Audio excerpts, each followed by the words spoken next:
Welcome to the Semi-Retired Podcast with your hosts, Richard Bonomo. And me, Dave Farrant. Hey, Dave, how you doing? I'm doing great, Richard. The holiday season is upon us. It crept right up there. It didn't, like every year. So it's October, it's Halloween, then suddenly it's December 15th, and I don't have anything done. I'm partially done. I'm not too bad. So this week, Dave, it looks like we're going to be ruining people's holidays or darkening their holidays, right? It's our mission. It's a ho-ho-hum.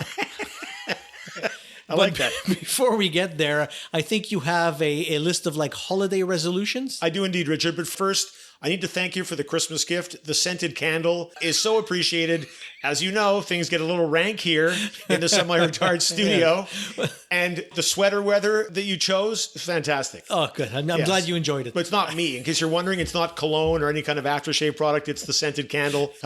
It goes well with the your new toilet handle. Yeah, what a year, eh? When I look back on it. Yeah, I put together a New Year's resolution challenge for everybody, and I encourage you to try this out there. I've been doing it for some time with a lot of success, so you can get there. And the idea here is to try not to use certain really irritating, to me anyways, and I think Richard agrees with me, linguistic abominations for a week. Say the first week of Why not 2000. forever? Here's the thing. It might be tough to go cold turkey on these, but if you start with a week and then kind of extend, you might get there until you're free. So here we go in no particular order. And forgive me if one or two of these seem slightly familiar, but I've lumped them all in together. Number one, do use anything else instead of reach out when you need to make that sort of statement, including one of the many fine options that predate by, millennia probably, this ostensibly self-aggrandizing expression. For instance, I could contact somebody. They could contact me. I could get in touch with Richard. Richard could give me a call. Notice how that works. We're not reaching out, which to me is just one of the most skin-gratingly irritating expressions I've ever heard. Unless I reach out to touch the hem of your cloak. Let's put that aside and come back next. I like the sound of that. Number two, unless sharing something tangible, like a peanut butter and jelly sandwich, or maybe a beer that you can't finish, so you poured it into your buddy's glass, do not use share in other circumstances or share to, which is illiterate. Mm-hmm. I know social media requires use of sharing. I get that it's a function, but I don't have to share the way I feel. I don't have to share, the results of my recent colonoscopy, for instance. I could tell you about them. How was it? Fantastic. I can't wait to go back. Honestly, it was so relaxing. I'm not sure what all the negative publicity is about. Oh, it was great. Number three, do not, under any circumstances, add going forward or moving forward to any sentence. This one ought to be self-explanatory, unless maybe time traveling. That could be a case. In which case, going forward, moving forward, presumably you might want to use that. Otherwise, just cut it out. Do not use folks instead of people. This one, as far as I can tell, because I remember it was on George W. Bush back in the early 2000s, when he applied it to terrorists, I guess to make them sound more approachable or less threatening. Doesn't that defeat the point? Kind of, yeah. I think maybe he was trying to reassure a shaky nation, but calling guys with bombs strapped to their chests folks doesn't work to me. So did Trump get it better with bad hombres? Actually, you know what? I could deal with bad hombres. That's actually better than folks. Folks just sounded stupid. Here we go. Do not say that you need to hop on a call unless you have active diarrhea, in which case, just hang up. People will understand and forgive. See how easy that is? What if you're doing aerobics while you're on the call? Could you be hopping then? Let me make a note of that. I have to get back to you in early 2023 with that. Do use problem instead of challenge, except when something is an actual challenge like this. What was wrong with having problems? Why do we have to have challenges? You say, we've got a problem here. The wheel fell off my car. I need to fix it. It's not a challenge, it's a problem. Let's move on. Do not say double down unless in Las Vegas or any other gambling location where it would be appropriate. Otherwise, it's just frivolous. Number 8 of 10, do push back on the use of pushback itself. It's okay to disagree. No one will hate you or have a breakdown. So just say, you know what? I disagree with what you're saying, and I'll tell you why.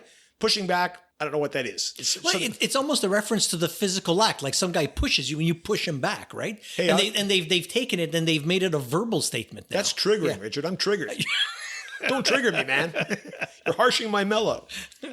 Number 9, do not say, let's have a conversation around fill in the blank. Be brave and get to the point. I'm not sure where that one came from. We're talking around something. We can't get at it. We can't get to the heart of things. It's a wimp out. Don't use it. And finally, number 10, do give yourself and those around you the gift of using gift as a noun, which it is, like the scented candle. Richard, gave me a scented candle as a gift. He didn't gift me with a scented candle. This comes out of the PR industry where it can stay safely tucked out of our lives. That's my gift to you. Happy holidays, everybody. Thanks, Dave. Thanks for that. And I'll try to make sure not to use any of those expressions in the improper way. Well, we can just stop the taping and, And that's it. That's it. That's our public service announcement for the year. That's it. Yeah. See you in the new year. Okay. So Dave, before we get into our darkening the holidays, and what we mean by that is we're going to be talking about dystopian movies. So we had Philip K. Dick in our last episode, Yes. which was, the darker side of the future. Whereas, you had a lot of hopeful stuff in the future. We mentioned Philip K. Dick said, hold on. The future's not all bright. Right. There no is a white dark turtlenecks, no flying cars, none of that stuff. No. No Martin Landau in a one-piece... In a onesie. None of that. He gave us an alternate version of the future, which terrifyingly, most of it seems to have come true, or we're on the cusp of a lot of these things. Fair enough. Actually Things happening. are pointed in that direction. So dystopia is not a place, as you said, dystopia. It's not in Kansas? Dystopia, Kansas. Let me sounds familiar. right, eh? Sounds familiar. Yeah. Maybe it's in Greece. Dystopia, Greece. That sounds good, eh? That sounds good. I vacationed in Dystopia, Greece last year. How was it? It was lovely. Dark. Yeah. So that's dystopia, and there's a definition there. Do you want to? The description of dystopia: an imagined state or society in which there is great suffering or injustice.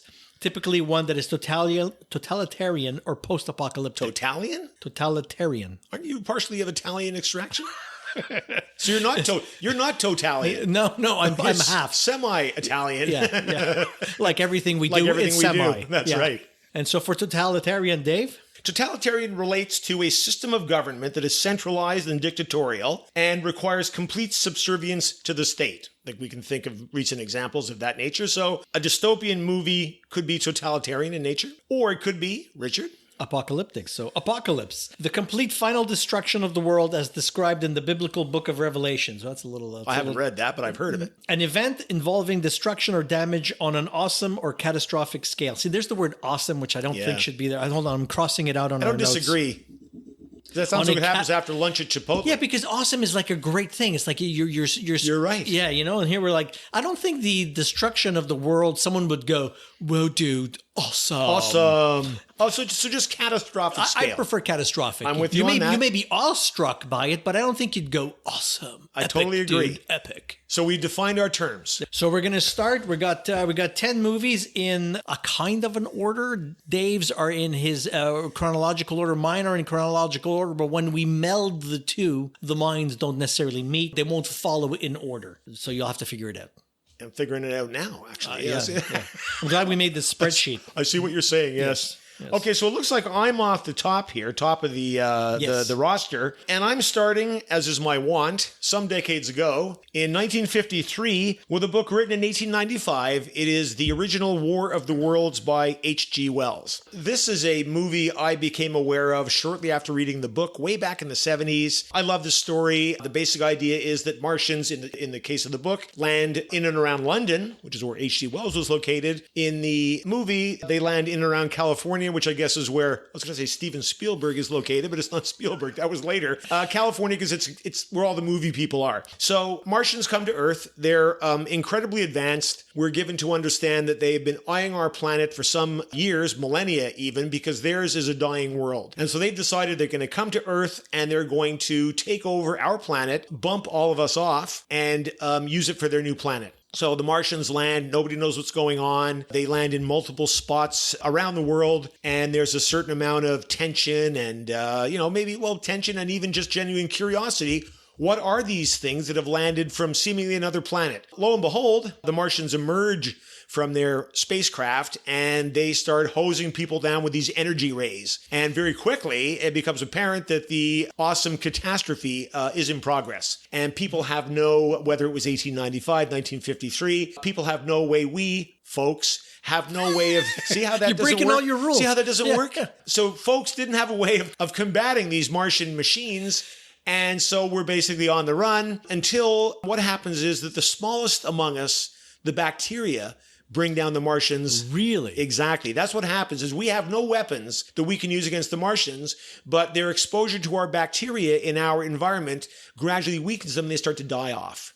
Now, Dave, do you think this is why COVID was unleashed on the world? Because we fear an imminent Martian invasion, and this is our best weapon against them? And you know what? There was some big fireballs in the sky over, I think it was Ontario last week. Yeah. You saw that, eh? Yeah. So you have to wonder. So mankind is saved not by weapons, not by brains, but by bacteria.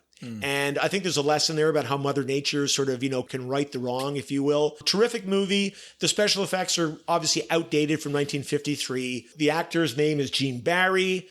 I think he actually shows up in a bit part years later in the 2006 Steven Spielberg War of the Worlds as a tip of the hat. Okay. And the woman playing with him is her name is Anne Robinson. I feel like she didn't have much of a career after War of the Worlds, but it's a cool movie. The color was hyper enhanced. I don't know what process it was, but it had that kind of 50s color look to it. And if you can get past the special effects, the sense of the Martians, and I can recall seeing these Martian machines coming out of their pits where their ships had landed way back in the 70s and being really freaked out by the effect. Interestingly, when Steven Spielberg redid the movie in 2006, he made the Martian machines into giant tripods, which is how they were described in the original H.G. Wells novel. Yeah, I remember the cover being like that, like saucers with little 3 legs. Yeah. Exactly. It was all about threes. Yeah. They couldn't do that in 1953, so they did sort of when you see the Martian craft, they've sort of done an optical effect where there's kind of 3 light beams coming down, and that was their way of like nodding to H.G., but they were unable to pull off the effect. So it's a great watch. It's not long. You can find it, I'm sure, on one of the streaming services. And it would be kind of cool to watch it and then maybe the Spielberg 2006 version afterwards, where the special effects are state of the art. You got Tom Cruise in there, but I mean, as we've said before, that's not necessarily a bad thing if he stays in his lane. So Spielberg gifted us Tom Cruise? Yeah. Yeah. He retched out to us. That's actually not bad. We should start that. To retch out. Yeah, I retched out last night after having too much red wine. So there we go. Now we've done something. We're trendsetters. Jumping ahead 20 years in this case, in 1973, Richard, you have...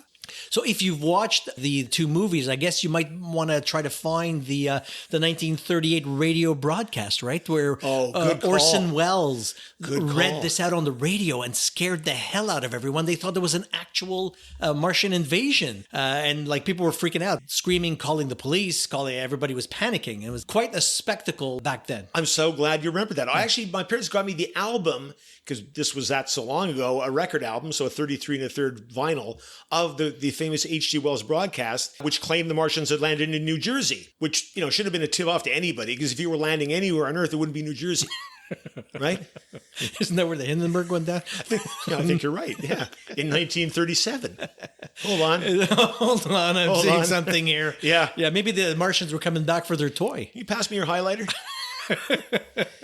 So I'm glad you brought that up, because that's also a good part of the War of the Worlds story. Fantastic. And of course, I think that's what got that got Orson Welles' career going. Because not long after that, he would have done, of course, Citizen Kane. H.G. Wells, Orson Welles. Sorry. 1973. We're saying darken your holiday spirit, but this one is actually a comedy. And it's Sleeper by Woody Allen. The first Woody Allen movie I ever saw, and I remember as a kid laughing my ass off, is just completely absurd. He plays like a jazz musician who goes to the hospital for a routine procedure, ends up being cryogenically frozen, and wakes up 200 years in the future.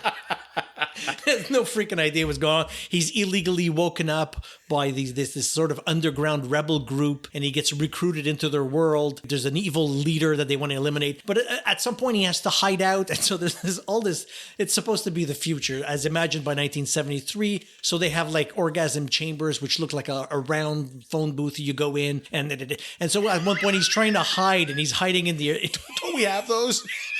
We kind of do now. I guess, eh? So he goes in there and he comes out, and of course his hair's all messed up, and he's like, stumbling because he hid in the orgasmatron or whatever for too long. Got stuck overnight, sort of thing. Yeah. So they disguise him to look like robots. And in French, the movie is called Willy et les robots.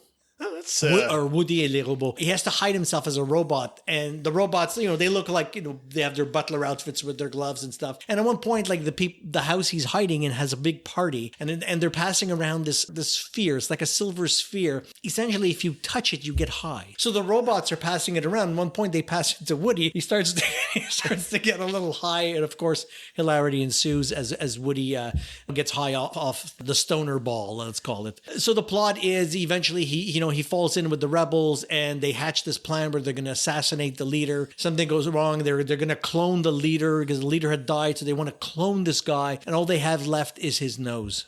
So, complete stupidity, as in the early Woody Allens before he started to get, when you think Annie Hall and some of his later movies where he gets a little more serious, a little comedy. But these were like, think of Everything You Ever Wanted to Know About Sex, But We're Afraid to Ask, which is another classic early Woody Allen one, which is a series of skits all relating to sex. God, that was all over high school, I remember. Which should have been some major foreshadowing, isn't it? Well, when you think about it, yeah. I guess, yeah, you're right. There's the whole plot where they, the bad guys want to clone the fearless leader from his nose, and Woody, throws it out the window, and it gets run over by a steamroller and ends up being like this gigantic flattened nose, and saves the world. So that's Sleeper, and I know Woody Allen is, whatever today.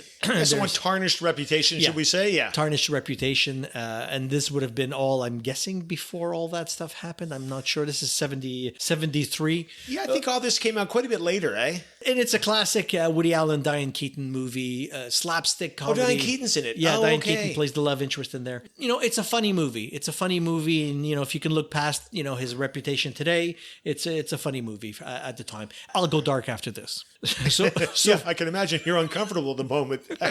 What's all this happiness? Out of the darkness. Out of the darkness. For 5 minutes. So we'll move from 73 and now to Dave's second choice. Okay, so I've crawled forward 7 years in this case to 1960, a story by H.G. Wells, certainly with Jules Verne, one of the two great 19th century science fiction authors, Verne being French and Wells being English.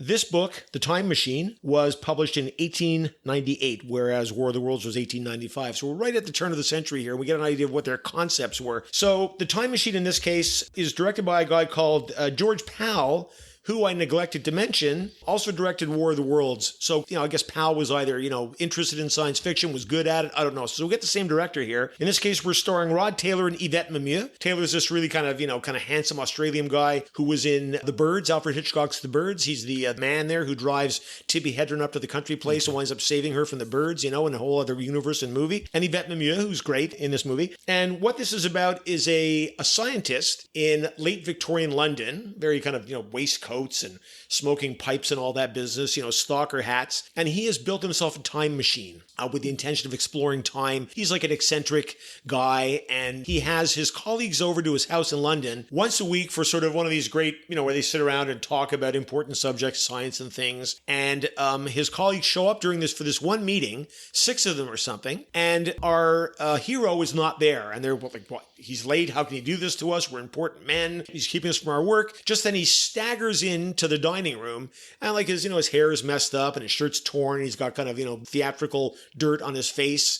And he begins to tell them a tale that they can't believe, that he got his time machine off, which he'd been working on, often working, and he went so far into the future, something like 800,000 years into the future, he saw the future of mankind. And in it, curiously enough, and this relates to a movie we'll talk about later, 800,000 years? Yeah, it's like where he came up with 800,000, I don't know, or 837,451, some crazy numbers. So it's not like 50 years, it's 800,000 years. And in this future world that he visits, mankind has divided itself into a small group of sort of effete, playful beings who live on the surface, don't seem to do any work. They're called the Eloi, E-L-O-I. And down in the bowels of the earth are the majority of people called the Morlocks. And the Morlocks keep the machinery running. I think we can see where this... It's a proper name for that, eh? When you think of it, Morlocks. Exactly. You would want to be, or an Eloi.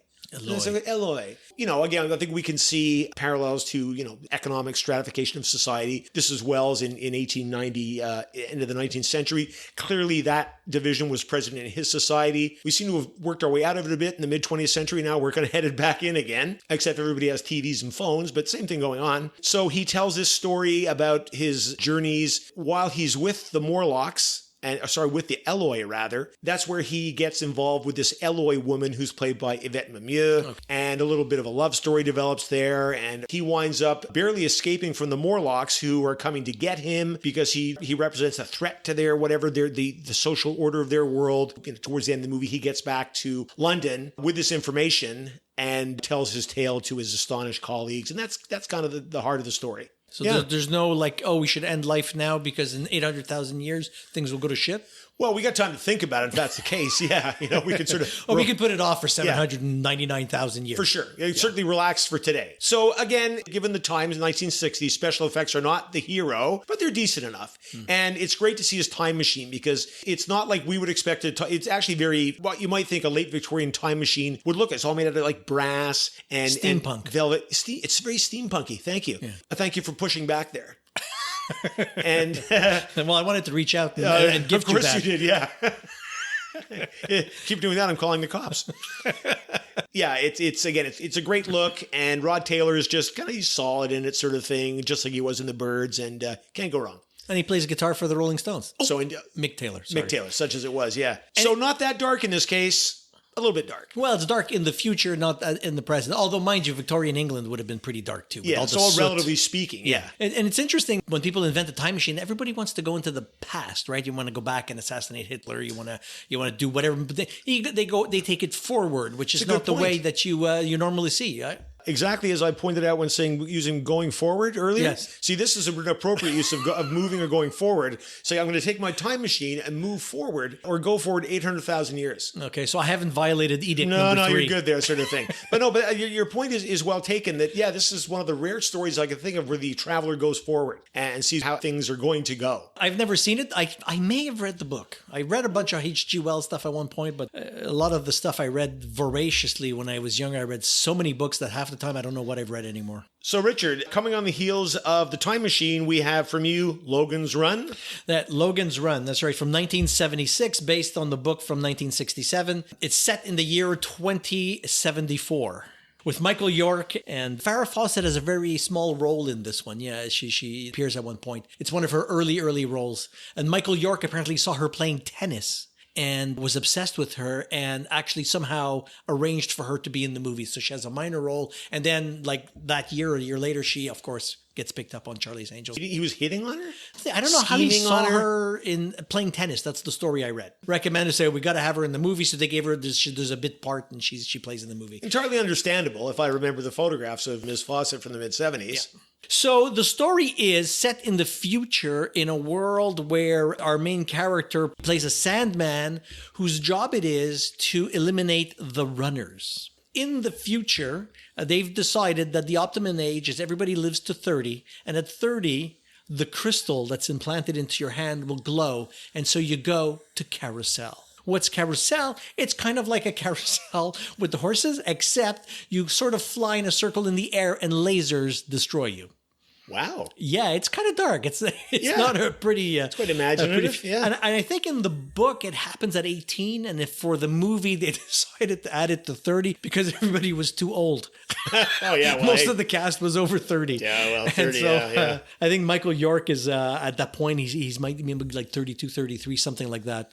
And so the movie goes on. Him and his buddy, they're Sandmen. They're doing their thing. They're living the party lifestyle, right? As Sandmen, they're kind of like elites, but they get access to more stuff than the regular folks. So you see them partying and whatever in a very 70s kind of. There's no big drugs or anything. It's not a 60s disco music. Is it disco music? Picture that kind of lifestyle. And at one point, his crystal lights up in his hand. Oh. And so, he comes across one of the characters who gets not a relationship with, but they start talking about the runners and why do people run when their crystals go off instead of, submitting to the whims of society and being blown up by lasers. Well, it's like if you had a choice, I don't think I would get blown up by lasers. It's a bad choice. Yeah. So the whole world is kind of underground. It feels like an ugly shopping mall. And so he decides he's going to make a run for it. And the movie is him running. It becomes, from hunter to hunted. wanted. And he goes with her and they do their escape and they actually leave the compound and they go to the outside world. They meet a crazy old man and so on and so on. And they realize that the whole thing is fabricated. They said the world outside was a wasteland and you couldn't live there. And it's not true. There is an actual kind of society outside. So interesting in that, you have here the government has decided this is the way it's going to be. Again, we're not going to tell you what's happening outside. It's a good movie. The special effects are dated. Yes, it's cheesy. It's 1976, but the story is kind of fun. And it's, whenever it pops up anywhere, I see it on social streaming services, or at the time when it would pop up on TV, often late at night, I would watch it. I know doesn't have great special effects and they don't stand up today, but I always liked the story because I watched it when I was young and I was taken by being blown up by lasers. And to me, that's a totally valid reason to like a movie. We've all got our guilty pleasures. You got me with my Prince of Darkness that we talked about, and some others where I saw them at a particular time.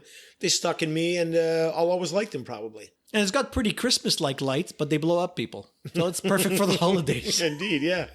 So from this, we're going to move to Dave, your next movie. Fahrenheit 451. Fahrenheit 451. We had to read this book. It's by Ray Bradbury, who's a science fiction author I enjoyed when I first started reading science fiction, probably in the mid to late 70s. Yeah. And I was attracted to Fahrenheit 451 because just that title was an eye catcher. Turns out it's the temperature in degrees Fahrenheit at which paper catches fire. So in the course of this story, we're in a totalitarian government situation, and our lead character is a fireman. But unlike the firemen that we have, where their job is to put out fires, his is to sniff out books and set them on fire because the government has declared war on knowledge. Yeah, I was going to say, shouldn't he be a waterman then? Like the opposite of a fireman. Yeah, but less scary sounding, sort of thing. Yeah. Like the watermen are coming, you were like, okay, let's get some ice cubes together. They're going to turn me into water. The director here, I should say, is Francois Truffaut, who turns up 11 years later in Spielberg's Close Encounters of the Third Kind. He plays the French scientist. Oh, that's right. Yeah, who's the mastermind and sort of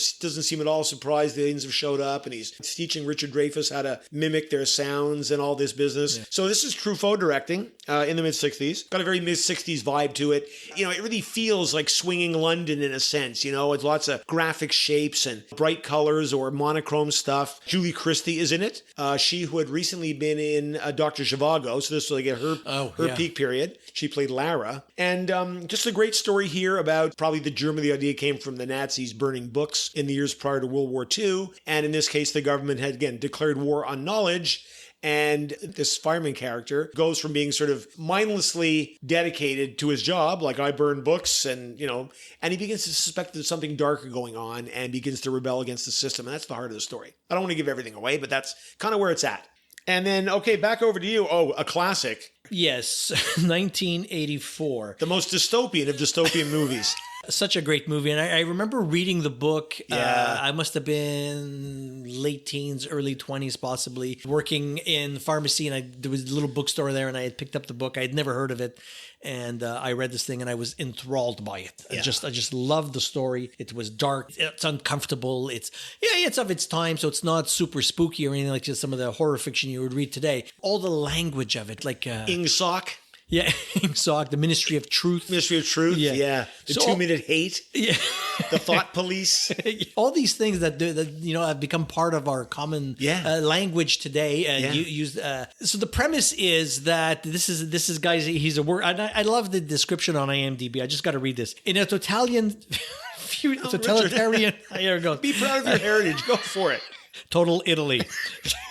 In a totalitarian future society, a man whose daily work is rewriting history tries to rebel by falling in love. Isn't that what we all want to do? You know what? That is a really good one-sentence summary. Yeah, so his job is to rewrite stories. So he'll sit there in his little cubicle, and it's the worst cubicle farm you could ever imagine. And, he'll get messages, and he'll have to go in. And so the story that he wrote, and he'll get the old story, he'll come in, he'll remove parts of it, change things. Oh, we were always at war with Eurasia. No, we were never at war with Eurasia. Oh, this kind of stuff. And he just keeps rewriting history, and it gets published out. The point being that the government can never be seen to be wrong. So anybody who picks up the government must be right according to today's rightness. So they're continuously revising rightness to match today's reality. It's fascinating. It was written in 1948, just after the war, and if you think about, we would often hear about the Russian propaganda where when someone would get eliminated, fell out of favor, and would get assassinated, right? They would airbrush the photos. Yeah, that's right. And you'd have those famous photos of something. There's like, was there a guy on the end here? No, there was no guy on the end. There never was a guy next here. to Stalin, right? Sort of thing. We always wanted a gap. He liked his distance. He was social distancing early. Yes, he was. He was a social distancing socialist. Yeah. Before it became popular. So the movie takes you through the thing, and he starts to get messages. He meets this woman. They start kind of like going into, not forbidden parts of the town, and they start meeting up, and they rent a little apartment from this older man, and they go there and they have their love affair. And turns out, of course, the old man renting the apartment is actually one of the leaders of the whole government movement, and takes him in and has let him go astray purposely so they can then break him later. It's odd that they would go through this entire effort of just shooting him, which seems it would be simpler, but it's maniacal. But I think that's the whole point. That the totalitarian government, I think I saw somewhere, aims to own the thoughts of the people who live in that country. It's intolerable to that type of regime that somebody might be, hence the thought police, who eventually get Winston Smith here and break him, as you say. And it's just terrible because him and the young woman are just trying to get a little bit of peace, just trying to find a little bit of space, because they're being watched all the time by these observation screens. Every house has a TV, and you cannot hide from the TV. It's so big, it sees you. And he's got this little space that he can kind of sneak in, I think he writes in his journal there, or he reads. Like a little nook and cranny in the apartment. So that's right. It's wild, because in 48, he's already talking about Alexa. Right? You think about it now, we all have, whether it's Alexa or Google Home or Siri on your phone, we all have devices that can listen to us, do listen to us. And he was predicting this already 50, 60 years ago. Coming out of World War II, and you alluded, the world is not divided into the continents as we know them. There's perpetual war going on. And again, you see echoes of this in today's society. The United States has essentially been at war since 2002. And, this whole idea of perpetual conflict that feeds the machine and, the surveillance state, he was not wrong about this stuff. He had a real prescience there. Ingsoc, which is English socialism, but he's always contracting stuff. What is their language called? The simplified language? Newspeak. One word, Newspeak. And they're all... Double plus. Double plus, I'm good. And what it is the government is trying to cut down on the number of words people use to discourage nuanced thought. Yeah. It's so monstrous. And he's got a buddy. Winston Smith has a buddy who's all in for this. I spent they're in the pub. The neighbor, that's right. We've cut down, this year's Newspeak dictionary is 600 words shorter than last year's. We're merely making great progress, you idiot. Yes, and then what happens? His kids turn him in. Oh, that's right. For talking in his sleep or something. He gets turned in, He gets turned in, and he's like, oh, good little girl, they're just doing their duty kind of thing. Yeah, you're going to get converted here. Yeah, nobody escapes here, right? Yeah, nobody escapes. So our Winston Smith is allowed to have his dalliance with the woman and so on, and then eventually they get captured. They realize that the man who's been leasing them the apartment is actually the mastermind behind all this. It's so fucking tragic. They even get him the book, which there's the whole book, which is the rebellion, the guide to rebellion or something, and he gets in there and realizes it's written by the other guy as disinformation, the original fake news. There you go. Again, you see echoes of it everywhere. Yeah. And I think in the movie it's Richard Burton, who plays the guy who finally breaks him. Well, yeah, that's it. He gets taken into the headquarters, and they series of kind of mental tortures. Finishing when they can't break him, they always take him. They always talk about dreaded room. Is it room 109? Oh yeah, the famous room where they're going to take you. Where the worst thing you ever imagine is going to happen to you, or something like that. Yeah, so he plays O'Brien. Yeah, room 101. O'Brien. Okay, I got 109. Yeah. It's 101. So it's your worst fear. Eventually, they figure out your worst fear, and they take you into room 101, and they expose you to your worst fear. In his case, do you remember his? His fear was rats. Oh, yeah, right. So they strap a cage to his face. They put a giant rat in one end, and they're going to pull the door, and they're telling him, they like to go for the eyes. They go through the cheek to get to the tongue. Oh, I remember that. And that's how they break him. And eventually, they don't even have to release the rat. Just taunting him that way, breaks him. And he betrays his girlfriend, right? He betrays. That's what it's about, right? Yes. And That's I think she's already betrayed him. She's already betrayed him. It's so bad. They break him. He betrays her. He'll do anything they want. And I'm mixing the book and the movie together here, but there's a scene where he's out playing chess and he sees her. She walks by and they kind of exchange hellos, but very guarded. And she moves on and he sits there and he's like, and I'm just waiting now for them to come and put a bullet in my head. Yeah. Because now they've broken him. They achieved what they wanted, so there's nothing left for him. And so at some point, it seems they're going to shoot him in the head. And not a feel-good story at all. No, absolutely not. And he knows whatever he does in his life, they are going to whack him. He'll never know when. Yeah. And he's going to live with that now, knowing you could be playing chess, you could be having tea, could be whatever. They're going to put a bullet in your head. And it was dark. And I remember as a kid going, Christ, this is dark. And I mean, we're not, a lot of those things, a lot of his foreshadowing came true. I was thinking to myself, what would my worst nightmare be? I guess it would be to be trapped in a small room, surrounded by people who are simultaneously reaching out, pushing back, hopping. Sorry, I guess Gifting, yeah. Gifting you with shrinkflation. I found more. We'll talk about that another time. We'll talk about that another time. My favorite tuna salad. Fuck. So from 1984, we go back a bit in time to your movie, The Planet of the Apes. The Planet of the Apes. Planet of the Apes, a classic based on a novel by a French author, strangely enough, a guy by the name of Pierre Boulle. Mm-hmm. And he wrote it as La Planète des Singes, literal translated, and play with it. He also wrote, incredibly, The Bridge on the River Kwai, the great World War II drama about a battle of wits between an English colonel and a Japanese prison camp commandant somewhere in Indochina during the war. Why this man, we should look into this, wrote those two stories, I can't imagine. But at any rate, yes. Well, when you think about it, you have two ideological conflicts in both stories, right? I think you found a thread there. There you go. So in The Planet of the Apes, starring none other than gun lover Charlton Heston, in this case, at a ripe young age of 45. I looked this up because you can never tell with Charlton Heston. He sort of looks... he always looked 90. Yeah, exactly. An age I never got to or ever will or never did. I don't know. So there's Charlton Heston. He's in a spaceship and he puts himself to sleep as this spaceship leaves our solar system and they go into, whatever, cryogenic suspension, hypersleep, whatever you want to call it. Then you see some crazy 1960s lighting effects. They come out of hyperspace in orbit around this planet. One of his crew members, the only woman, has died in hypersleep. The three guys or the 3 or 4 astronauts go down to the planet and they land in their ship. Where are they? And, what kind of planet is this? They don't know. And it's very like desert. It's very rocky. There's no water. They're getting dry and thirsty. And at some point in the distance on this hilltop, they see some obviously manufactured objects, look like scarecrows, let's say, in the distance. So they realize, we're on an inhabited planet. So they walk towards that apparition. And on the far side of this mountain ridge, they encounter a primitive looking human species wearing like fur clothing and, they're hunting for food. They don't speak, it seems. And they kind of join in and they're like, other humans. And so they're going to get in there. And as they're working their way through this field, they hear these weird trumpets go off and all the humans start to run. Like they know or humanoids start to run. Like they know what's coming down. Astronaut Heston, Taylor, and his colleagues run with them and they wind up getting caught up in these nets. It's a trap. At that point, one of the most shocking visuals in movie history is presented when we see that they're being hunted by gorillas, human-looking gorillas carrying rifles sitting on horseback. And it's such a cool image. I can recall seeing it for the first time, this movie rather, probably in the little theater where we lived in St. Eustache, the St. Rose Theater, something like that, and just being blown away by that visual. Makeup's pretty advanced for the day. They're doing better now with all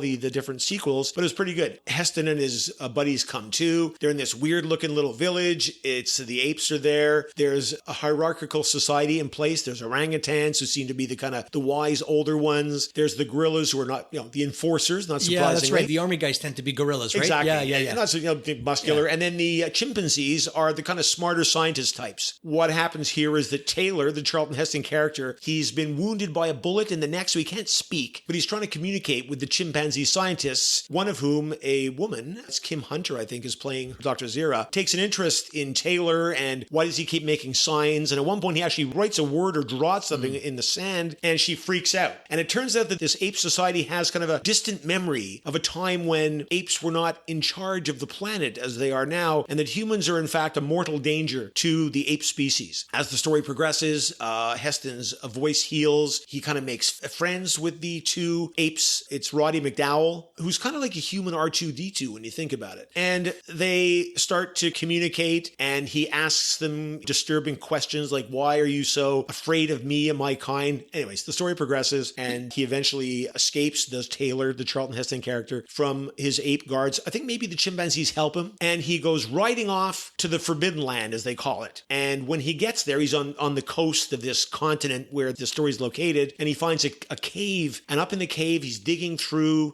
what appear to be the remains of an earlier society, and he finds, I think it's like a little squeaking baby doll that looks like disturbingly familiar, like it could have been, on Earth, and, a tickle goes up your spine. And then he is cornered by the ape military, along with a couple of the wise old orangutans who are there to kind of finally get rid of him. He somehow escapes, takes off, rides down the coast on a horse. As you would with his love interest in the back. With his love interest, who's wearing sort of a skimpy, strategically pinned on fur bikini, I guess. I don't know what something, yeah. Unikini or whatever. As he's padding down the coast, he sees in the distance, the second great shocker. Yeah. He sees the Statue of Liberty sticking out of the sand, like just from the shoulder up. Yeah. And you can see her torch. And he gets off the horse as he realizes he's on Earth. He never left. And there was an atomic war. And what was New York City is now the coastline of this abandoned continent with apes running the show. And he gets down on the sand and starts to scream, "You maniacs! You finally did it! You finally did it! You blew it up! It was Earth all along." It was Earth all along. Yeah. So, again, a cautionary tale about the power of nuclear weapons, which in the mid-1960s would have been very topical because that was when, I think the nuclear arsenals of the United States and Russia reached their peaks. The space race was in full gear. And here came this story. But mind you, written 10 years before by this Frenchman, Pierre Boulle. I always remember one of my favorite parts is he can't talk and they manhandle him and he turns and he screams and he says, "Get your hands off me, you damn dirty apes." And that's when they freak because they realize they can speak. They can speak because none of the other humans speak. It's like they speak in grunts and whatever. Like apes do, yeah. Because the humanoids have regressed or whatever. And here comes someone who can actually speak English. Actually, when you think about it, you got like George Orwell writing about the totalitarian society, mind control, if you will, kind of that danger that really comes out of Soviet Russia and even the Nazis. And then you've got Pierre Boulle writing about the technological danger of the atomic bomb not that long after it was produced. Because I think Boulle wrote La Planète des Singes maybe in 1955 or 6, reasonably close to when the bomb was first unrolled. 8-ish years after 1984. Yeah, they're all feeling it after the war. The horrors of the war would have influenced them. So you have to wonder if they were privy to certain things that didn't come to pass in the war, but may have been discussed as possible options. So 2 great pieces of work turned into 2 really fine movies. I mean, yours, 84, is a better movie technically, I think, because it's made that much later. So again, it's just got that gritty, realistic look to it, whereas Planet of the Apes has got a little bit of a gloss to it. A little Technicolor. And it spawned a bunch of sequels. The sequels of that era. And then it was, famously redone recently. There's been a series of the movies done recently too. They've been quite good. I don't know if you've seen them. The special effects are quite good. Because in the originals, I mean, you've seen outtakes from the originals where they've got their heads off and they're having a sandwich or they're smoking and you can kind of see their mouths through the mouth hole. Yeah, I mean, in the early 70s, my brother, who's a few years younger than I, we had our G.I. Joes. His age group had Planet of the Apes dolls and tree houses that would, it was all Planet of the Apes. We used to buy a Planet of the Apes magazine somehow. Really? Yeah, it was huge. It was like major merchandising. And the movies were prequels and whatever, but, beyond the Planet of the Apes, before, behind, underneath the Planet of the Apes. So clearly a popular idea. I had seen all the movies originally in French because back then we watched a lot of TV in French, and so like I mentioned on one of our other episodes, a lot of the shows, Star Trek, Lost in Space, Land of the Giants, all these things I saw in French, and so I would have seen Planet of the Apes in French before I saw it in English. You have a black and white TV or color TV? We had black and white till I forget the year we got color. I remember when my dad brought home the color set. We're like, holy shit, there's colors in the world. I used to babysit at neighbors around where we lived, and if they had a color TV, I was like, man, I remember seeing Star Trek in color for the first time, and those uniforms, the gold and and James Bond movies in color. It was fantastic because I don't think we got a color TV till maybe the year of the Olympics, and that might have been my dad's excuse. Olympics coming on and color TV. That rings a bell because I remember 73 we got cable because I remember we got it on my mother's birthday. Is that the little cable box you have to screw onto the back of the TV set? Something I seem to have have a memory like we got a color TV and cable TV in 73. I could be wrong. Maybe it's one of them. Right. But I remember at the time there was a show on TV called Emergency, which we couldn't get on our 4 channels. But my friend who lived down the road had cable, and we would go Saturday night. His parents, who were very, very strict, no one in the house, allowed us for that half hour to go to their house, and we would watch Emergency at their house. I recall the little black and white TV set we had at Zenith had just like your sort of telescoping antenna. Yeah. And when playoff hockey would happen in the spring and we couldn't get the broadcast, this was pre-cable days, somebody figured this out. It wasn't us, so somebody must give us the idea. We would attach a wire to the antenna, a long wire, having attached the other end of said long wire to a small stone or something, say the size of an egg, throw the stone up on the roof, therefore extending the length, and we could watch like the Boston Bruins. Okay, well, I don't know why or you'd whatever, want to. why I would do yeah. Bastard or Bruins. the New York Rangers or whoever Yeah. it was. We'd be sitting outside watching TV because we couldn't, again, that would improve the reception. Those were the lengths we went to watch hockey. Or coat hangers often was another thing. Coat hangers, You would yeah. attach a coat hanger to Yeah. the end. Of course, the antennas were called rabbit ears. Now, of course, we're all packing a TV in our pocket. Over to you, Richard, with The Running Man. The Running Man. This is a Schwarzenegger movie. It takes place in the future. In the future, in this case, is 2017. So 5 years ago was the future. I love it when that happens. The United States become a totalitarian police state following worldwide economic collapse. And so our hero, Arnold, plays a policeman who is asked early on in the movie to fire on a crowd to suppress protesters. He refuses, and so he gets framed for having murdered 60 peaceful demonstrators at a food riot. Okay. And so he ends up having to go on The Running Man. So The Running Man is a show put out by the government, hosted by Richard Dawson. Oh, my God. Yes. Of Hogan's Heroes fame. Of Hogan's Heroes fame, and of course of Family Feud. Family right? Feud, yeah. So the show is essentially criminals get to compete on the show. If you can make it through the Running Man show, then you get pardoned. Of course.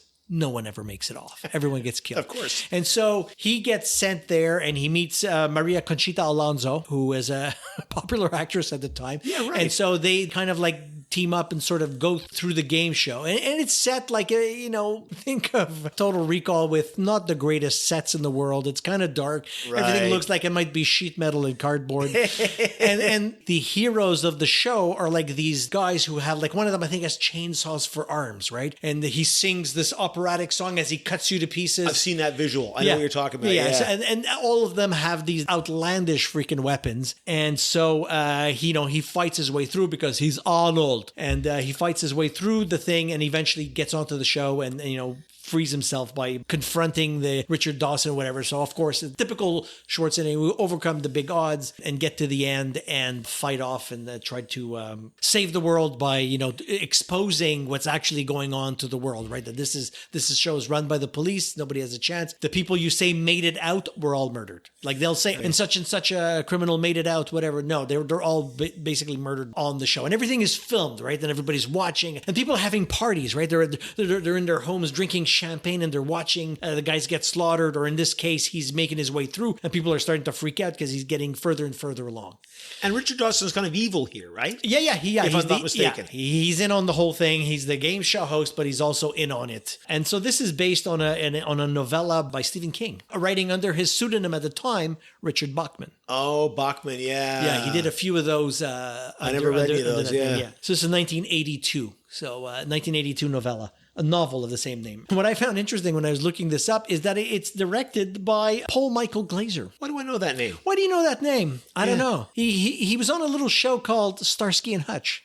He's David Starsky, the dark-haired one. Sure. Yeah. So it's funny. I was like, wow, I didn't know he was a director. Yeah, and he's directed a few movies. He actually directed 5 episodes of Starsky and Hutch. And on Starsky and Hutch, he got friendly with Michael Mann, the director, Michael Mann. Apparently on the show, they adapted one of his stories to be one of the episodes on the show. And so Paul Michael Glaser ended up directing some episodes of Miami Vice, which was Michael Mann's production. Oh, no. Isn't it funny how things get connected, Yeah, eh? yeah, it's all connected. He's done a few other movies, nothing really huge. Running Man was his first movie. So kind of interesting. Like, you see this guy, and I saw the name, and I'm like, is that Starsky? Is that Starsky? Yeah, and it's David Starsky. You know, I just always assumed he really was Starsky. I'm unable to distinguish entertainment from reality. Did you watch Starsky and Hutch? No, I never sat down and watched an episode, but certainly I was aware of it. Yeah. It was in the zeitgeist and the cultural kind of, whatever cloud we lived in, Yeah, no, I was a huge fan of Starsky and Hutch. Yeah. Was David Soul in there as well? Yeah. Okay. That's Hutch, yeah. Right, because he winds up starring in Stephen King's Salem's Lot. That's right. I was going to bring that up. That's right. Indeed. That's the other tie-in to right back to Stephen King. People know each other, eh? Huh? Funny how that is, eh? Funny how that is. It's a fun movie to watch. I mean, it's not the greatest movie in the world. Hey. It's an Arnold romp. There's going to be killing. He's going to overcome odds, whatever. It's fun to watch just for the quotation marks here, the heroes, the guy with the chainsaw arms. And it's just outlandish that they would have thought in the future, this is what a hero type mercenary kind of person would be. Chainsaw arms. So is it a little bit campy? Oh, very campy. Okay, so there you go. Yeah, so that forgives all, I don't think right? It was trying to be campy, but it ends up... Unintentional campiness? Yes. And so from that, we'll go on to your next movie, another lovely, lovely, uplifting movie for the holidays, because often we think of Terry's Chocolate Orange. So we do, certainly around these parts. So we're going to go right into A Clockwork Orange. Nice segue. I didn't see it coming. So Clockwork Orange, this was one of these movies/books that I was really aware of at a fairly young age. The movie's 1971, so I was 10 years old. But somehow we had the book in the house. Maybe my father had bought it, and I wasn't reading books at that point. But a little bit later, I can recall picking it up, and the character of Alex, the Droog, is on the front cover, very graphic, and he's got like a big gear on his eyeball or something. It was just everywhere. A book by Anthony Burgess, by the way, and I'm not sure what else he did. Wasn't he Rocky's trainer? Oh, sorry, it's Burgess Meredith. Sorry. Penguin. Yeah, the Penguin. Yeah. See, everything's connected, Isn't Dave. it though? I mean, I know. What a year it's going to be. So in The Clockwork Orange, and if I haven't said so yet, Stanley Kubrick directing, the master himself, in this particular future world, the main character, Alex, played by Roddy McDowall, that's Roddy McDowall was the ape, Malcolm McDowell in this case, and his friends dress up in these weird, like they seem to be wearing like long underwear with another pair of white skivvies on the outside and like jock straps and Doc Martens and bowler hats, and they just go around creating havoc because the world they inhabit is they're so without hope. It's this crappy kind of look at Britain at its most threadbare. When they're in his parents' apartment, you can barely move. It's so small. Everything looks plastic and vinyl and like leatherette sort of thing. These droogs are out just, having fun, like, causing trouble. They beat up an old man at one point just for fun. They hang out at something called the Korova Milk Bar, which is a great set, all kind of plastic chairs. And in like fashion to 1984, Clockwork Orange has its own language. Mm-hmm. They talk about, we're going to give you a tall chuck in the yarbles, which means a kick in the balls. So it's not quite the same. I remember reading the book, and it was difficult at first to catch on to what exactly there was. First of all, it's very British, and sometimes the expressions are very different from what we hear here. But here, it's very British, and then they take that and they add their own little spin to it. They amplify it. Yeah, they amplify. They take it to 11. Yeah, they very much do. Talk about that movie at some point. Yeah, very much so. And they're out causing trouble with these droogs, they're called. At one point, don't they call it like we're going to do a little bit of ultra-violence? Ultra-violence. That's it. Yeah. Oh, thank you. Ultra-violence. Yeah, a little bit of ultra-violence.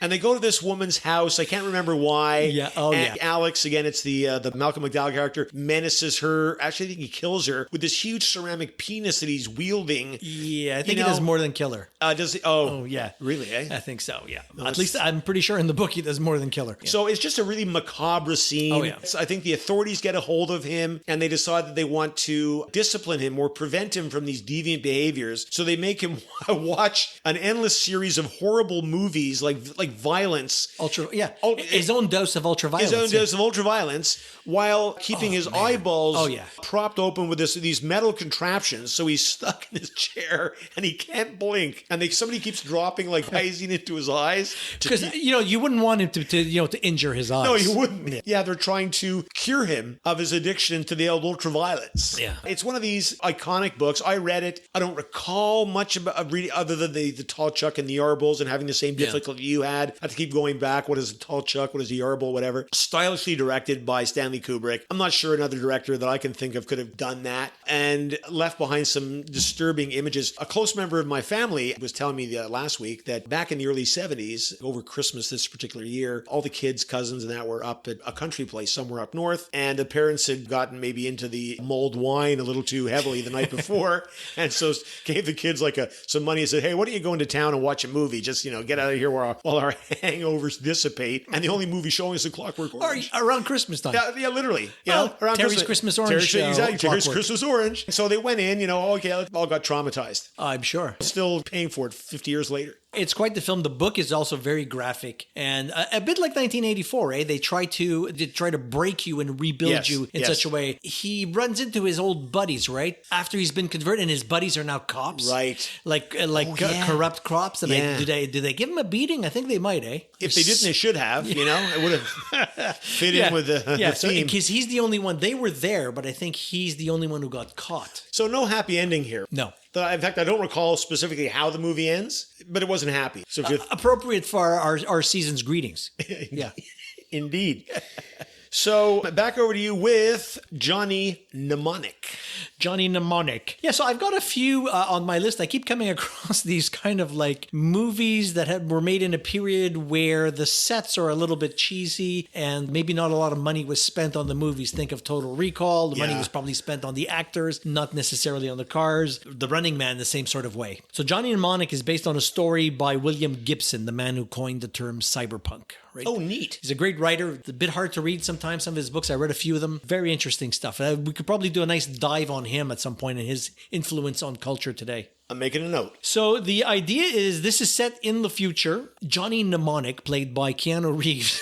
I keep bringing Keanu Reeves up into my It's just that versatile. My list of stuff. Yeah, he plays a data courier, which is someone who can, in their brain, implant data. So through this process, they zap stuff into your brain, and with that, you then transfer that information somewhere. Oh, you're like a courier. You're going to go and take the... Okay, exactly. Yeah, okay. You're bringing sensitive data. And so the movie opens up on Johnny getting ready for a job. He doesn't want to do this. He wants to get out. And they're like, this will be the job that make you enough money to get out. And so he says, how much space do I need? He says, I can hold 80 gigs, which was considered, at the time, was considered like gigantic. This is 1995, the movie. Ooh, that would have been gigantic. Yeah. Now, in 1995, I started working at the toy company, and the Mac they gave me had, at the time, a gigantic hard drive, which was 1 gigabyte, which was unheard of for us at the time. Yeah. A 1 gig hard drive. It was gigantic. I was working at a large company here locally, and I was kind of friendly with the tech guy, Pierre, and he said to me one day, he said, hey, we're getting a server for everybody. We were in the graphics and all that. He goes, 1 gigabyte capacity. And I remember, holy shit.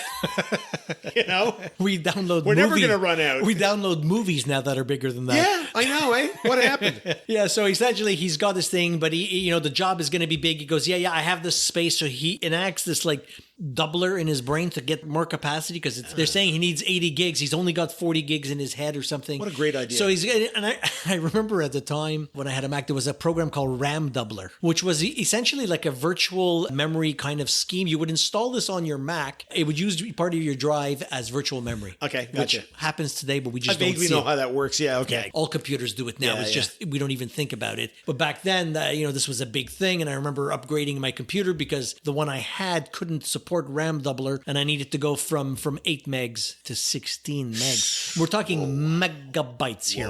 Megabytes of memory. So he does the same thing, opens up on a scene. It's in Tokyo somewhere. The men are getting ready to pass the data on to him. And the way it works is they show like a film, and from there they grab 3 stills. The 3 stills are what's implanted in him, and then those, they make little prints. They look like little Polaroids, and that gets sent to wherever you want to go. And with those 3 images from the film, that's how they can then decrypt what's in his head. This is going on. They're getting ready. They do the upload. He goes to the bathroom. He's got a nosebleed because they said 80 gigs. It turns out it's a hell of a lot more than 80 gigs. They just jammed into his brain. And that made his nose bleed. Well, yeah, because now his brain is over. I love this idea. He's in the bathroom cleaning up his nose, and the Yakuza shows up. Oh, the Japanese organized crime gang, right? Or whatever? Yeah, the Japanese mafia for... Thank you. So they show up. We don't know what the data is at this this point. So they come in and they kill basically everybody, but he's in the bathroom, so he doesn't get killed right away. And one of the guys has this crazy thing where he pulls out from his fingernail, it's like a laser string, which he can wrap around someone and like dissect them. Imagine like a lightsaber, but on a string that you can fling around, whatever. And he grabs it with like his nail with one hand, pulls it apart, and he's holding like a laser string, and he cuts things with it. As he's killing the guys, the frames get cut, and so they lose one of the frames, whatever. They get the stuff, get out, and he managed to make his escape and gets the hell out and realizes that the Yakuza are after him. He's trying to contact the person who sent him out to the job, see what the hell's going on. So the whole story is, he's trying to get to this final destination. He's got this data in his head that is too big, and he's getting memory leaks. And so some of the stuff is coming into his brain. He's getting these flashes of a past that might be his. He's not sure, because to do this, he had to erase a chunk of his memory. I love this story. So think of it like Total Recall, like I said, when they said,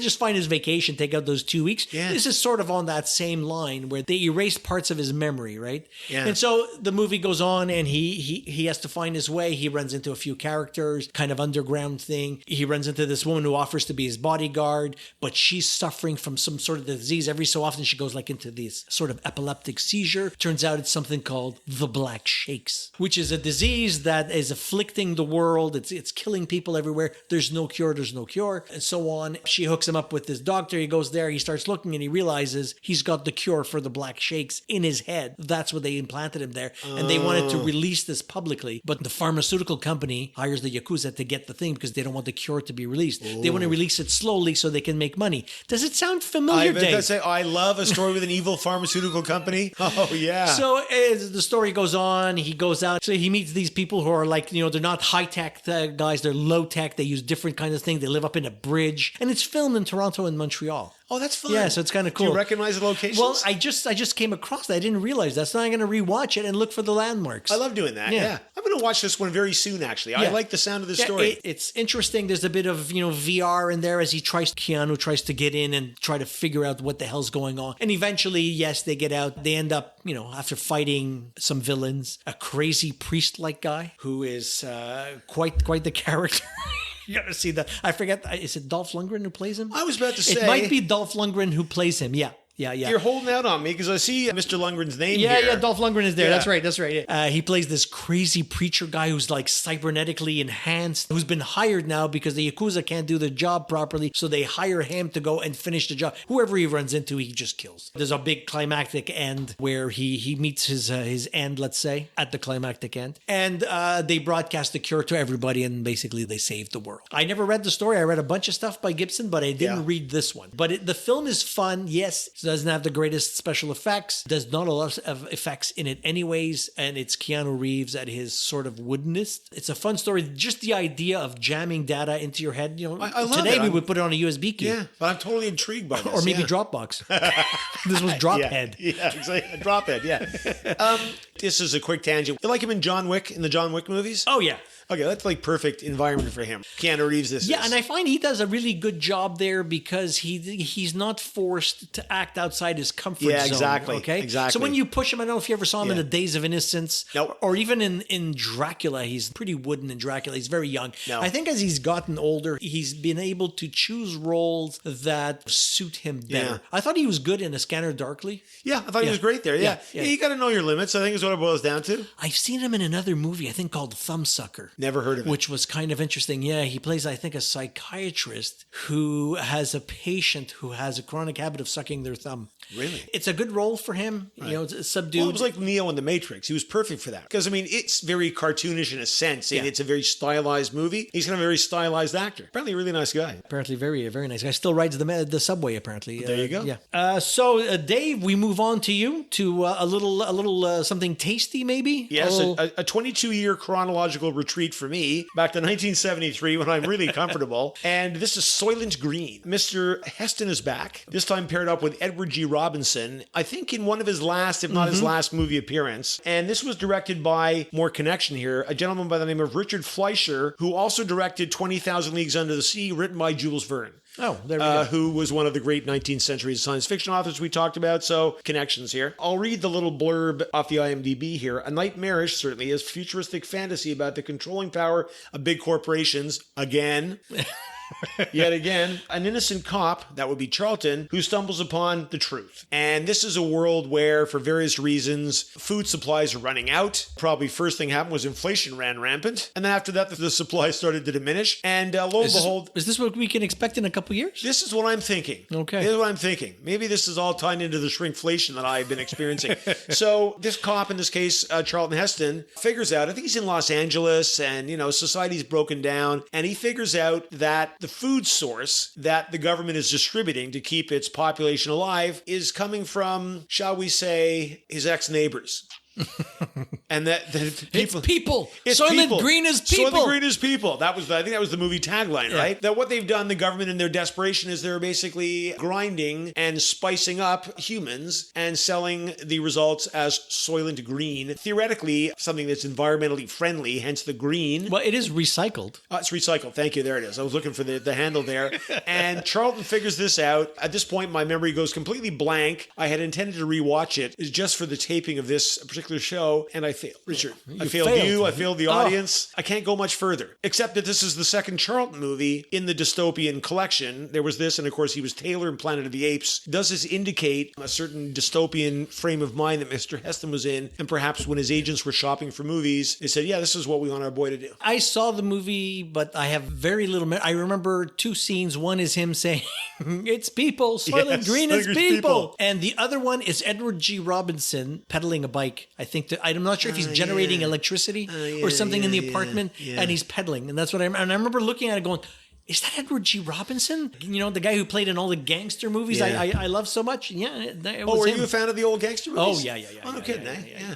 The other thing I remember about Soylent Green is I think that my high school, they would put on movies occasionally, and on a Friday night or Saturday night, you'd go up to the high school and pay $1 and watch a movie on a big screen. They had the Polanski Macbeth. I remember going up to see a couple of James Bonds when that was really risque, and I'm quite sure they had Soylent Green up there. And that me and a couple of my buddies got a lift from our dads or something like that and pay our $1 or whatever and watch Soylent Green. And bands they had there too, by the way. I know really? This, because people talk about music a lot. They had April Wine would have been there. Oh, yeah, okay. Mash McCann from the old Perot, Montreal area. Are they? Yeah. And Mahogany Rush. Oh, Mahogany Rush. The brother of the bass player of Mahogany Rush, I wound up working with at the Bay about 10 years later. Really? He was working in the China department. I was in housewares, peddling toasters and, electric knives. Interesting. Yeah. It's related because China is housewares. You're right. It's not much of a story, but it's my closest brush with rock royalty was Frank Marino's bass player's brother and I sort of worked together. So they still make Soylent. I remember hearing about this. So you can get a Soylent. It's a protein shake. Oh, they actually called it Soylent. Oh, a nod to the classic? Yeah,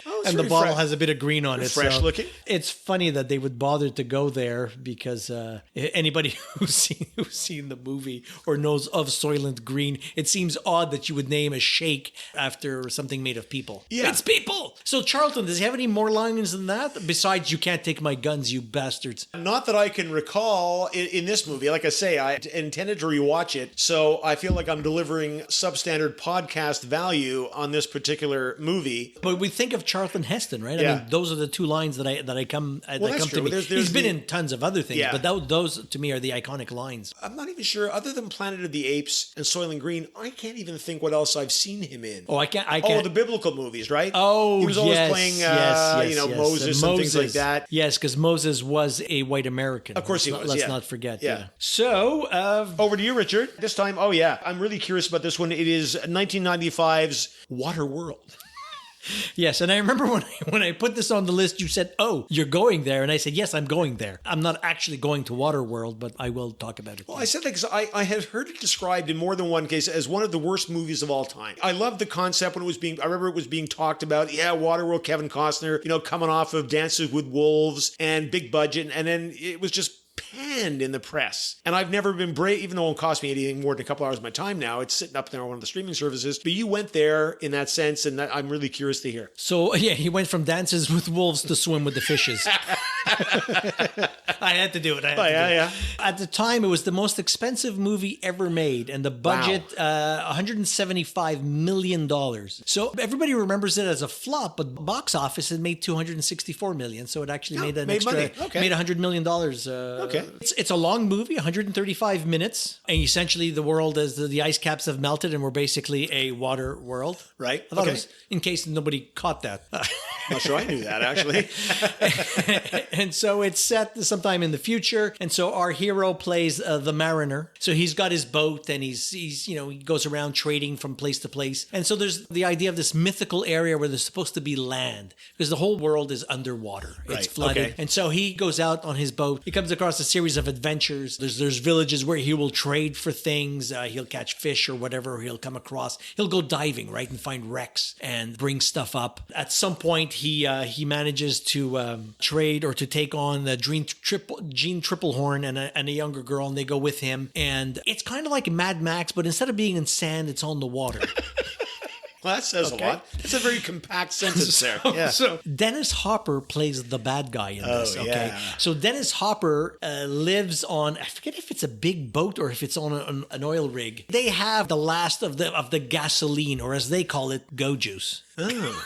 So it gives you a little premise. So they're the bad guys. They're always raiding whatever civilizations are left. So it's a battle between this. They send guys out after Costner because, he's taunted them or whatever. And they take the little girl away and she goes on to the place and he's doing his big speech in front of all his followers, promising them go juice. They're going to invade one of the last remaining settlements. And of course, Costner manages to get onto this, wreaks havoc on the place, starts burning it up, rescues the girl, gets off, and eventually they sail away with a bunch of some of the people and the guy in a sort of a pedaled powered plane. They find land, and the premise is they get there and they found the promise. Where it is, I don't know. The people get off and they're going to restart their lives now on the one piece of land that seems to be remaining. He goes on and he can't take it because he's been on the water for so long. He's actually, and this is the part that gets cheese balls, Dave, he's actually grown gills. And at one point they go, fishman, or something, because they see they pull his long hair back and he's got these gills, like 3 cheese ball gills on each side of his neck. And that's how he can actually, it's a little disconcerting when you see it. And so he says, this is for you, I can't, my world is on the water. And he gets back in his ship and he takes off. So 20 years in the water and he grew gills? Well, it's not clear how long he's been in the water, but there, yeah, it's quick evolution. Everything's faster in the future. Yeah. A cheese ball kind of movie. Cheese ball, really, yeah. Well, to a certain extent, the gills was a bit much. They didn't have to do the gills. Yeah. Really didn't have to do the gills. The movie would have been just as believable, or suspend my disbelief. Didn't really need it. It's got some fun scenes. The battle against Dennis Hopper plays this cartoonish, over the top villain. The whole lair is over the top. It's very Mad Max Fury Road kind of thing. Right. The big speeches, the go juice, the burning of fuel, the crazy boats they have with the crazy engines and the smoke. And you figure, if gasoline is at a premium, wouldn't you have looked at something a little more efficient than some of these boats here, or burning through your remaining fuel? Hold on, that sounds familiar. Dennis Hopper's always a gas, though, right? Literally. Yeah. I mean, all I can think of is Easy Rider. Yeah. Amazing. Apocalypse Now. Yeah. Where he's the photographer at the end. Blue Velvet. I never saw that. Oh, I never saw that. There's another one. Yeah. Worth seeing, or should be avoided? No, it's worth seeing. It is an odd movie. That's the impression I have. Yeah. Isabella Rossellini, a young Kyle MacLachlan. He was in Twin Peaks at the time and went and did this movie. And Dennis Hopper plays this whacked out kind of guy, almost foreshadowing the kind of character he would play in Waterworld. The movie is fun to watch. I think it's good to watch. It's not as bad as most. I think it's popular to say, oh, it's a bad movie. I've seen much worse movies made for, probably more money today. Yeah, that's an upstream swim for me. But I've always been intrigued by the visuals that I saw at the time. And I've got this lingering sense of disappointment that it was so shitty, as was said. So again, you might cause me to go back there. It's an odd role for Costner, who always plays Mr. Good Guy. Yeah. He's a bit of an asshole in this one. Like he ends up being the good guy, but he's been a loner for so long. He doesn't, when he has to take on Gene Triplehorn and the young girl, he doesn't know how to deal with people. So he's a bit of an asshole in that way. You know, he does come around in the end, but it's not Dances with Wolves where, you know, he's Mr. Everybody's. Yeah, I really enjoyed him in that movie. Again, I think kind of like Keanu before, it's in his lane. You know, he didn't have to do anything too outstanding. And I know a lot of people hated that movie because it was so cliched and sledgehammer metaphors for like the way that those of us who are not North American indigenous descent wrecked their lives, which we did. But I still enjoyed it a great deal. So the worst movie ever made is supposed to be another gigantic blockbuster, which was Ishtar. Oh, God. What was that? Dustin Hoffman and what's his name? Not Ryan O'Neal. He played Dick Tracy. Oh, God. Yeah, it was. It's. You're So Vain. You're So Vain. Oh, my God. Carly Simon and Warren Beatty. Warren Beatty. So we're on to you. We go from the water to the land. And that's the end of part 1. Next Tuesday, part 2 drops on Semi-Retired. You won't want to miss it.